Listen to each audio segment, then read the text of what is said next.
Afrikaans is recognized in the South African Constitution as one of South Africa's 11 official languages. It is a unique language with roots in Europe, Africa, and Asia, and a truly African language since it originated in Africa. The majority of Afrikaans native speakers are not white.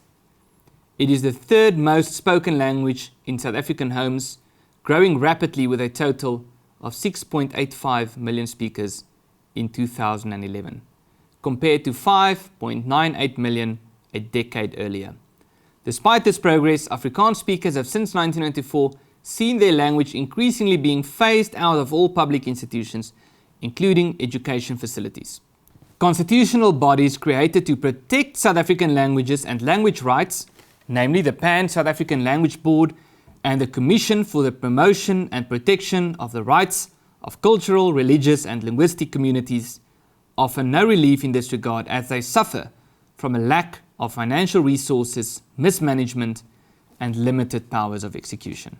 At best, they make recommendations when they find that an action amounts to a contravention of a language right. Yet, the perpetrator is then free to either implement or ignore such recommendations. It is a fallacy that all South Africans speak English, especially to the degree where they can conduct business in it.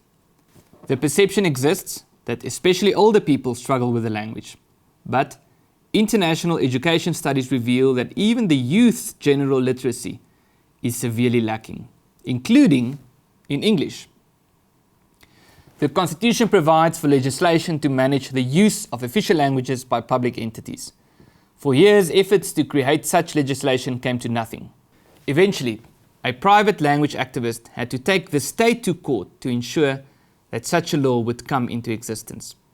However, by 2020, the resulting Use of Official Languages Act of 2012 has still not been implemented by all entities, and non-compliant entities face no consequence.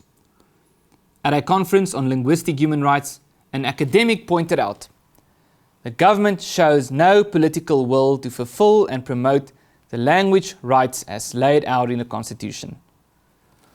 Although, for example, the cost and capacity needed to translate all legislation since 1994 would be minimal. The resulting contravention of language rights impacts negatively on the speakers of all indigenous language groups in South Africa, as public entities increasingly become monolingually English. One example is the judiciary. In 2017, South African Chief Justice Mogoeng announced that English would henceforth be the only language of record in the country's courts. Despite agitation by various stakeholders against this decision, it is still being upheld. English remains the only official language in which all South African legislators is required to be published. A case to dispute this inequality was unsuccessful. Professional admission examinations in all fields are also mostly in English only, thereby ignoring the high-function language status of Afrikaans and denying other indigenous languages from developing to this level. With English as the de facto single language of the public sector, the private sector has also anglicized. The language rights of non-native English speakers are also contravened by the private sector. Afrikaans has been used as a language of tuition in South African schools since 1914. Schools are increasingly pressured by the Department of Basic Education to phase out Afrikaans as a primary language of instruction in favor of English. This often impacts most heavily on the most vulnerable members of the Afrikaans community. Some Afrikaans learners can still be taught in their native language, but in many provinces, despite the predominance of Afrikaans speakers, Afrikaans medium schools have virtually disappeared. And Afrikaans children are forced to attend English schools, more costly private schools, or use homeschooling or board in other provinces. This lack of mother tongue education also impacts heavily on the speakers of other South African languages. For most of them, English is a third or a fourth language, and because they have 4 years or less instruction in their native tongue, many never learn to read with comprehension or to master abstract subject matter, for example, in mathematics. According to the Federation of School Governing Bodies in South Africa, Afrikaans schools and schools that also offer Afrikaans as language of instruction have decreased. In 2019, there were 1,126 Afrikaans public single medium schools and 1,112 double medium schools, in other words, Afrikaans and English. Thus, there were only 2,238 schools in the country that still used Afrikaans as primary language of instruction. In comparison, there were a total of 5,812 English single medium public schools in South Africa. In 2017, there were 1,279 Afrikaans single medium schools. The decrease by 153 schools by 2019 cannot be ascribed to a shrinking Afrikaans-speaking population and globalization only, but amongst others to the influence of negative attitudes of senior representatives of the Department of Basic Education.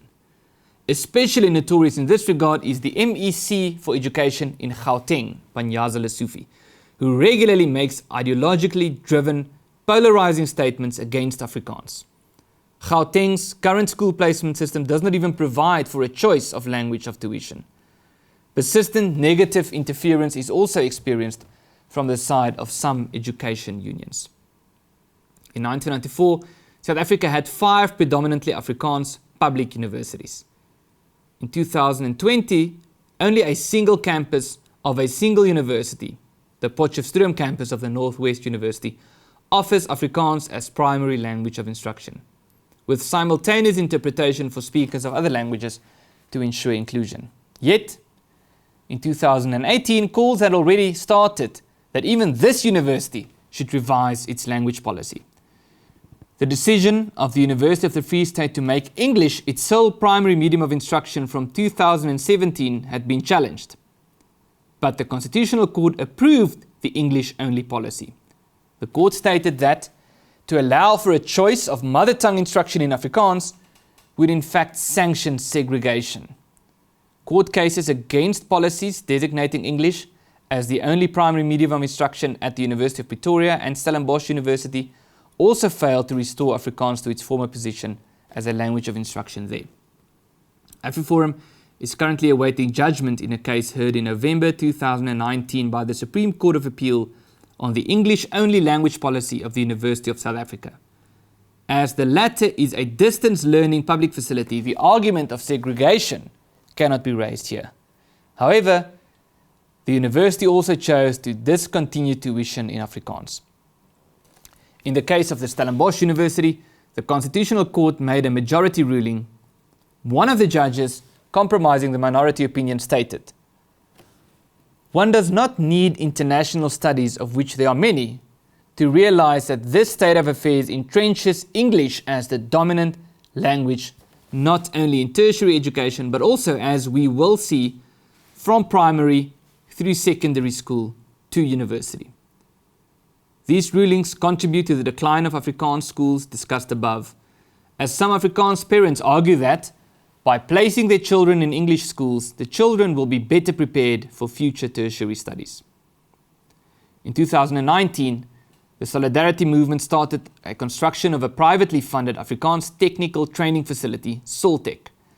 The above-mentioned MEC, Panyaza Lesufi, slammed the news of this project. Senior government representatives like him apparently are not satisfied with the phasing out of Afrikaans as a language of instruction in public education, but also appear to be opposed to private sector funding for Afrikaans educational institutions. Mother tongue education in all South African indigenous languages becomes the biggest victim in this onslaught against Afrikaans. International experts are clear on the need for mother tongue education to promote social cohesion. Yet in South Africa, the ideological choice for English and the crusade against Afrikaans seem to have become more important than either cohesion or quality education. My name is Ernst and this is your fact sheet.